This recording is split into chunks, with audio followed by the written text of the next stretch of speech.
আইতাছে, ঝড় শুরু হয়েছে, অনেক জোরে তুফান আইবো।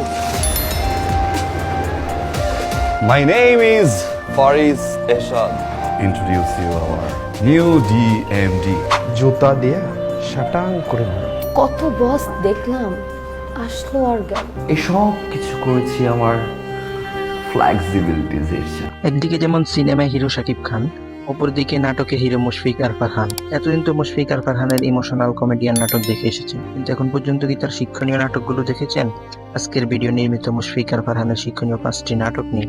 অবশ্যই ভিডিওটি স্ক্রিপ্ট করা ব্যতীত দেখে যাবেন, না হলে অনেক মূল্যবান জিনিস হারাতে পারেন। চলুন ভিডিওগুলো দেখে আসি।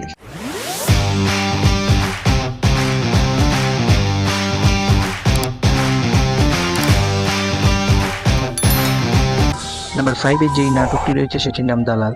নাটকে মুশফিক আর ফারহানের বিপরীতে অভিনয় করেন সকলের পরিচিত মুখ সামিরা খান মাহি। পরিচালনা করেছেন মিফতাহ আনান। লিখনিতে ছিলেন ফরহাদ। নাটকে ফারহান ও তার দুই সঙ্গী দালাল চরিত্রে অভিনয় করেন। তবে ফারহান থাকেন সৎ ও সত্যবাদী দালাল, তাই নায়কের কারণে তাদের অনেক প্রজেক্ট মিস হয়ে যাচ্ছিল। পাশাপাশি চেয়ারম্যানের মেয়ের সাথে নায়কের প্রেম হয়, ইত্যাদি আরো অনেক সুন্দর সিনের দেখা মিলে এই নাটকে। এরকম কত বস আসলে গেল, আমি জাস্ট একটা উইং করব, সব কিছু মোমের মতো করে যাবে।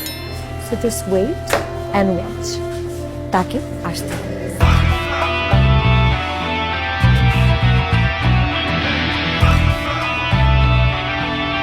নাম্বার 4 এ যে নাটকটি রয়েছে সেটির নাম ঘর। এই নাটকেও নায়ক হিসেবে অভিনয় করেন সামিরা খান মাহি। পরিচালনা করেন শাহ মোহাম্মদ রাকিব। স্ক্রিপ্টের পাপ্পুরাজ। এই নাটকে একজন মধ্যবিত্তের চরম বাস্তবতা তুলে ধরা হয়েছে। পরিবারের চাপ যার উপর পড়েছে সেই বুঝতে পারে জীবন কি জিনিস। নাটকে মুশফিক ফারহানের উপর পুরো পরিবারের দায়িত্ব এসে পড়ে। মুশফিক আর ফারহানের অসামান্য অভিনয় বাংলার দর্শককে বারবার মুগ্ধ করেই চলেছে। নাটকটি এনটিভি ইউটিউব চ্যানেলে প্রকাশিত হয়েছে। নাম্বার 3 তে যে নাটকটি রয়েছে সেটির নাম রিভার্স। ফারহানের বিপরীতে অভিনয় করেন জনপ্রিয় অভিনেত্রী কিয়া পায়েল। পরিচালনা ছিলেন মিঠুন হোসেন আর লিখনিতে ছিলেন মেহেদী হাসান হৃদয়। নাটকটি নির্মিত স্বামী স্ত্রীর মধ্যকার ভিন্ন আমেজে জমজমাট খুনসুটি ভরা ভালোবাসার গল্প। নাটকে নায়ক নায়িকা উভয় একে অপরের কাজ বদল করে, কিন্তু অবশেষে এসে এটাই বোঝা যায় যে যার কাজ তাকে দ্বারাই মানায়, অন্য কাউকে দিয়ে নয়। আমি তোমাকে অনেক ভালোবাসতাম, যদিও তুমিও আমাকে কখনো কম ভালোবাসবে না। আমার বাসা থেকে বিয়ের জন্য অনেক প্রেশার ক্রিয়েট করছিল। আমি অনেক আশা করছিলাম যে তুমি আমাকে একটু সাপোর্ট করবা, একটা জব নিবা, সেটাও যদি না পারো অ্যাটলিস্ট আমাকে নিয়ে পালিয়ে যাবা। তুমি সেটা কম। নাম্বার 2 তে যে নাটকটি রয়েছে সেটির নাম বোঝা। নায়কের বিপরীতে নায়িকা হিসেবে অভিনয় করেন সামিরা খান মাহি। পরিচালনায় ও লিখনিতে ছিলেন মেহেদী হাসান হৃদয়। সামাজিক, পারিবারিক ও শিক্ষামূলক নাটকে ফারহান আহমদই সেরা। নাটকটি স্বামী স্ত্রী ও ভাই ভাবি ও বাবা মার মধ্যকার সংসারের খরচের তারতম্য নিয়ে গঠিত। প্রতিটা পরিবারে এরকম একজন সন্তান হলে পরিবারটি ধন্য হতো, আর এটাই হতো সকল মা বাবার মনের আকাঙ্ক্ষা। নেমে গেছে মানে ওই তো ভাত গিললেন না। কাটাটা এখানে ছিল, এখান থেকে নেমে নেমে নেমে নেমে ঘুরে ঘুরে হার্টে এসে লাগছে।